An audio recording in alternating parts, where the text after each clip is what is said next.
The following procedure is how to remove the wheels, and this is going to be necessary if you have a customer complaining of wheels grinding, rattling, or if the wheels are worn. You have a cap over each wheel, and this is released by placing a flathead screwdriver into the slot on the inside of the wheel, turning it slightly, and once you release the tab, the wheel cap will come off.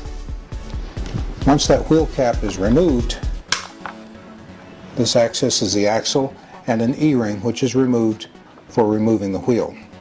Again, the tab that you're releasing with the flat blade screwdriver is located on the interior of the wheel cap. Once the cap is removed, you can go ahead and remove the E-ring,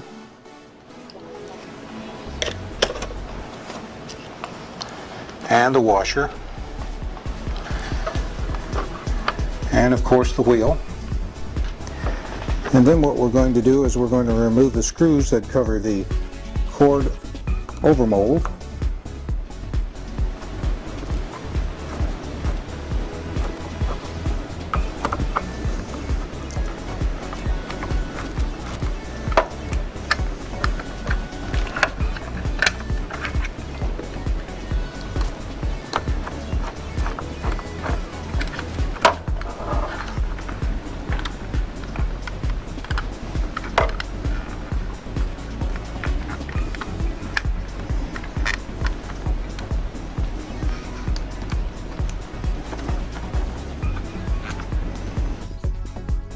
And then remove the two screws for the yoke cover.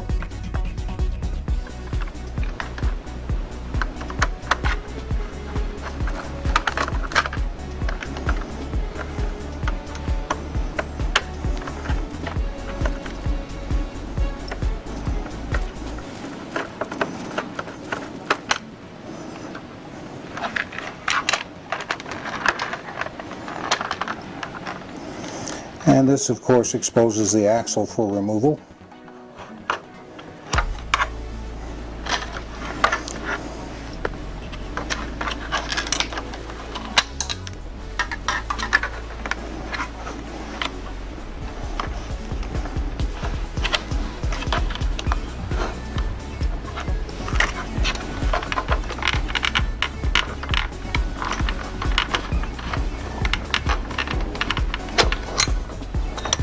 And removal of the yoke and handle assembly.